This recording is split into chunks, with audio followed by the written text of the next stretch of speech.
मुक्तिबोध, प्रेमचंद से लेके निर्मल वर्मा हो, सबके पास अंग्रेजी के शब्दकोश हैं। जो सिगरेट का क्या हिंदी लिख दीजिएगा, अब धूम दंडिका लिखिएगा तो कॉमेडी हो जाएगा, हिंदी नहीं होगा। दो किताबें हैं, एक है डार्क हॉर्स और दूसरी है औघड़।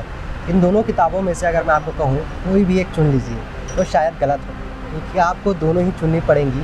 हिंद युगम प्रकाशन की ये दोनों किताबें काफ़ी ज़्यादा बेहतरीन हैं और इसे लोग पढ़कर काफ़ी ज़्यादा मज़ा ले रहे हैं। अब ऐसे में इनके लेखक विनोदफल मृणाल जी आज हमारे साथ हैं। सर, आपका बहुत बहुत स्वागत है TCP24 पर। बहुत बहुत ये आभार। दोनों किताबें जो हैं, इन दोनों किताबों को लिखने के बाद आपको जो लोगों से प्रक्रिया मिली आपको, वो कैसी थी? बिल्कुल, वो तो बहुत उत्साह बढ़ाने वाली और बहुत संख्या में मिली। और अगर मैं इसको सिर्फ बातचीत के लिए कह दूं कि मिली, तो ऐसा नहीं है। आप अमेज़ॉन और जब फ्लिपकार्ट पे जाएंगे तो अमेज़ॉन पे 1000 से ज़्यादा रिव्यू आपको अमेज़ॉन पे मिलेंगी। 4000 से अधिक आपको रिव्यू फ्लिपकार्ट पे मिलेगी। और हिंदी की पिछले 10, 20, 30 सालों में आने वाली किताबों में इस तरह का आंकड़ा नहीं देखा गया है। आपको उसका सोशल मीडिया पे हज़ारों तस्वीरें मैंने लगाई हैं, हज़ारों में बोल रहा हूँ, फिर हज़ारों लगाई हैं, वो प्रतिक्रियाओं के साथ भी लगी हैं कई, तो बहुत कुछ मिला। ये जो दोनों किताबें हैं, डार्क हॉर्स जो है, इसमें से ऐसी कोई पंक्ति या कोई एक किस्सा हो जो पूरी किताब में आपने लिखा है, सबसे बेहतरीन किस्सा आपको कौन सा लगता है जो आपने लिखा है? नहीं, ये है कि मतलब हम लोग वो लोग थे जो हिंदी को, लेखन को कैरियर बना के लिखने आए थे। तो ये जो यही किस्सा है और यही प्रेरणा भी है कि हिंदी में लेखन में कैरियर लेखक का कैसे बने, तो वही सोच के हम लोग लिखने आए थे। तो चाहे मैंने पहली किताब लिखी हो, चाहे दूसरी किताब लिखी हो, उसके पीछे ये है मैं हिंदी को कैरियर बनाने आया। इस तरीके से हिंदी को हम लगातार अलग अलग तरीके के प्रकाशन किताबों लेखकों को जगह दे रहा है। ऐसे में आपकी ये दोनों किताबें और नई वाली हिंदी जो इसका एक टाइप है, तो इससे आप क्या देखते हैं? नई वाली हिंदी पर तो इतनी बात हो चुकी है, उसका अर्थ यही है कि अब हम लोग जब आए नई वाली हिंदी के टैग के साथ, तब जाके अब लोगों को प्रकाशक मिलने लगे। इसके पहले, आज से 5 साल पहले क्यों नहीं हिंदी पर बात होती थी? जरा पूछिए कि लिट फेस्ट कहाँ गया, इनसे पूछिए कि फेसबुक पर किताबों की चर्चा क्यों नहीं हो रही थी। ये अचानक से कौन से अजूबे आ गए जो और सब शुरू? अचानक से कुछ सालों से देखा गया? अचानक से नहीं देखा गया, ये मेहनत है। नहीं, मेहनत को अचानक से देखा गया, अचानक से लोग पलटे और देखने लगे, लेकिन वो मेहनत चल रही, वापस मुड़ने लगे, मेहनत चल रही थी। आज जब लोगों ने पलट के देखा तो उनकी किताबें 600, 700, 1000, 2000 पर थी, लेकिन हम लोग मेहनत कर चुके थे, हम लोग 1 लाख से ज़्यादा लोगों के तक पहुंच चुके थे। तो ये मेहनत की बात है। दोनों तरफ का समय देखा है, एक तरफ जहाँ पुराने लेखकों भी देखा है, उस समय हिंदी का क्रेज़ एक लेवल तक होता था, कुछ लोग कुछ कम लोग ही पसंद करते थे, और फिर धीरे धीरे इंग्लिश की तरफ लोग ज़्यादा जाने लगे। अब जब इन दोनों का मिक्सचर निकल के नई वाली हिंदी के साथ आया है, तो ऐसे में आप कैसे देखते हैं लोगों को? नहीं, नई वाली हिंदी में भाषा में कोई अंग्रेजी का मिक्सचर नहीं है। नई वाली हिंदी मुहिम का नाम है, जिसमें कि हम आपसे बात कर रहे हैं, हम पुस्तक मेला में घूम रहे हैं, हमने किताब का कवर अंग्रेजी के कवर के जितना आकर्षक किया, मार्केटिंग में हमने ऑनलाइन को प्रीफर किया और वहाँ पर अपनी मजबूत उपस्थिति दिखाई। ये सब है नई वाली हिंदी।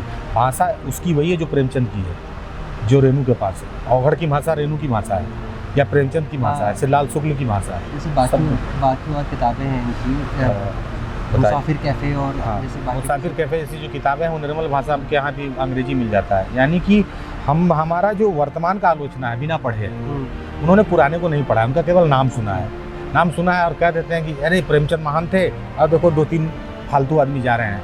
आप प्रेमचंद को पहले पढ़िए, उनको महान तो वो हैं, लेकिन कैसे महान ये नहीं जान रहे हैं, केवल सुने हैं लोगों से। इसलिए जो है भाषा को लेके ये सब बातें होती हैं। मुक्तिबोध, प्रेमचंद से लेके निर्मल वर्मा हो, सबके पास अंग्रेजी के शब्दकोश हैं। जो सिगरेट का क्या हिंदी लिख दीजिएगा, अब धूम दंडिका लिखिएगा तो कॉमेडी हो जाएगा, हिंदी नहीं होगा। तो जो सब परिवेश वैसा लेखन हो रहा है। प्रेमचंद के टाइम में जो परिवेश था वो आज का 21वीं सदी का परिवेश कैसे प्रेमचंद लिख देते, और जो प्रेमचंद का परिवेश है वो है ही नहीं आज के टाइम में, तो हम लोग कैसे लिख देंगे? तो हम कल्पना के आधार पर लिखेंगे खाली इतिहास का बात, तो फिर वर्तमान का साहित्य तो होगा नहीं। तो जो चाहे दिव्य प्रकाश की, सत्यव्यास की, नीलोत्पल मृणाल की, आशीष चौधरी की, निखिल सचान की, किसी की भी भाषा का तुलना जब कीजिएगा तो उसके लिए आपको पहले का लेखन पढ़ना होगा। मैं आपको दावे के साथ कहता हूँ कि 100 में 99 आदमी नहीं पढ़ता है, लेकिन तुलना करके निकल लेता है। सीधी सी बात है, सबका सार निकालें तो आपकी पसंदीदा लेखक जब आपने लिखना शुरू किया, ठीक है, या जो पहले पढ़ना शुरू किया, तो सबसे ऐसे कौन से लेखक? प्रेमचंद, रेणु, प्रेमचंद और रेणु। तो इनमें सबसे किताबें कौन सी सबसे ज़्यादा अच्छी लगी प्रेमचंद की आपको? सब कुछ भी लिखा हुआ है, जो प्रेमचंद लिख दें वो लिख दें जो नहीं लिखा हुआ पढ़ा, और लगता है कि कनेक्टिविटी ऐसे होता है, ऐसे घटनाओं को देखना चाहिए, देखना चाहिए। तो जब आप राइटिंग के फील्ड में आए तब कोई एक किस्सा तो आपको सबसे ज़्यादा कुछ नहीं, बस रोज़ नई घटनाएं होती हैं राइटिंग में, रोज़ नया स्नेह मिलता है, रोज़ अचंभित करने वाले प्रशंसक मिल जाते हैं, प्यार देने वाले, हिम्मत देने वाले।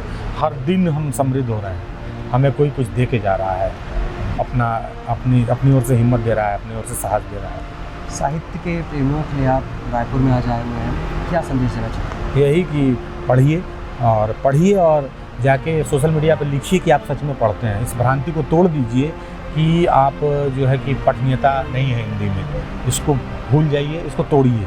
दूसरी बात, अपनी पीढ़ी का मूल्यांकन करने के लिए पिछली पीढ़ी को भी पढ़िए। अगर आप क्योंकि मैं आपको दावा करता हूँ कि हमें पढ़ने वाले और प्रेमचंद जी को पढ़ने वाले दोनों पढ़ने के बीच में किसने लिखा है किसी को नहीं पता है। आप नीलोत्पल मृणाल को जान रहे हैं, सत्यव्यास को जान रहे हैं, दीप प्रकाश दुबे को जान रहे हैं, और प्रेमचंद को जानते हैं, रेणु को जानते हैं, शिलाल शुक्ल को जानते हैं। बीच में कौन है आप नहीं जानते हैं, तो खत्म बात। तो फिर पुल किसने बनाया? प्रेमचंद तक कौन पहुंचाया आपको? यहाँ नहीं वाले किसी को कहते नहीं वाले। तो आज हमारे साथ नीलोत्पल मृणाल जी थे, जिनके साथ हमने चर्चा की और देखा कि नई वाली हिंदी क्या इसका अर्थ भी समझा और जाना कि किस तरीके से साहित्य बदल रहा है। कैमरामैन पर्सन अरुण के साथ 24 ग्लेस नील सराफ रायपुर।